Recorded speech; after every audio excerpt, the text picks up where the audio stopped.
का it valuations देखें तो इस आईपीओ के लिए बहुत महंगे हैं। कंसंट्रेशन रिस्क रेवेन्यू के हिसाब से, लोकेशन के हिसाब से और प्रोडक्ट के हिसाब से तो दिख ही रहा है, लेकिन वैल्यूएशंस भी महंगे हैं। एक ही कस्टमर से 65% से ज़्यादा का रेवेन्यू आ रहा है। कितना बड़ा रिस्क है इस बिजनेस मॉडल में। 10% डिस्काउंट पे जो है लिस्टिंग देखने मिली है आईवेयर सप्लाई चेन सर्विसेज के लिए। टैंक अप इंजीनियर्स, इस स्टॉक में 10% की गिरावट आई है। बड़ी इंपैक्ट आई है वैगन्स लर्निंग्स लेके। यहाँ पे कंपनी की आईपीओ विड्रॉ हो चुकी है। जिम्मेदार चैनल होने के नाते हमारी ये पूरी तरह से प्रतिबद्धता है, कमिटमेंट है कि हम आपको ऐसे स्टॉक से दूर रखें जो आपका नुकसान करा देते हैं। जी बिल्कुल। मनोज ज्वेलर्स जो है, जो कल लिस्ट हुई थी, हमने आपको मई 6 को ही बता दिया था, आगाह कर दिया था कि इस एसएमई आईपीओ में जो है बहुत सारे रेड फ्लैग्स है। पिछले 2 दिन में 10% जो है मनोज ज्वेलर्स फिसला है।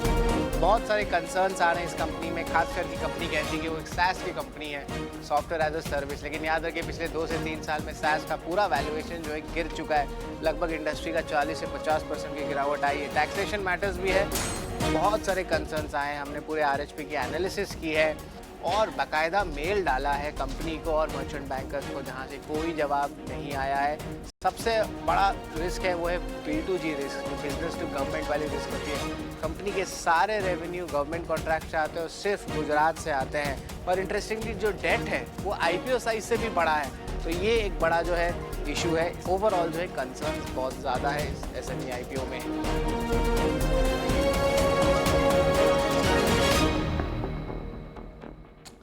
चलिए, तो एसएमई आईपीओ को लेके हम आपको लगातार सावधान कर रहे हैं और आज भी शरद हमारे साथ जुड़े हैं एसएमई आईपीओ पे चर्चा करने के लिए।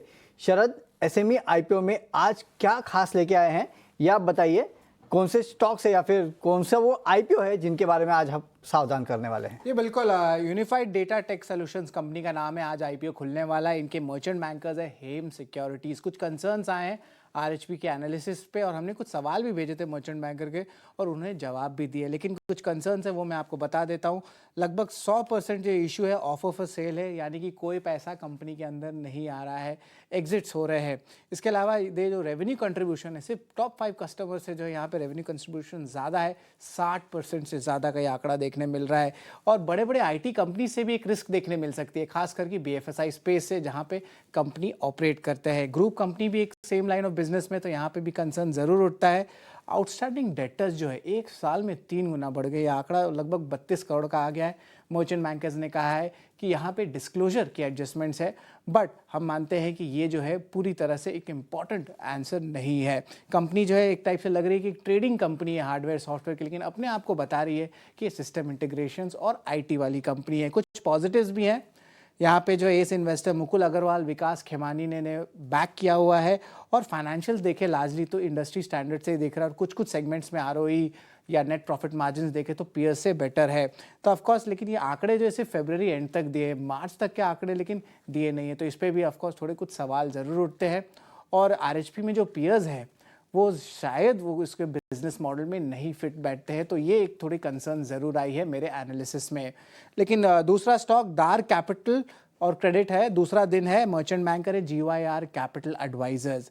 यहाँ पे देखिए ये जो सेगमेंट है SME के सिक्योर्ड अनसिक्योर्ड लोन में पिछले 12 महीना में इंडस्ट्री में स्ट्रेस देखने मिला है और largely almost 60% gross loan portfolio सिर्फ बंगाल से आता है, तो एक बहुत सेंसिटिव एरिया है NBFCs के लिए।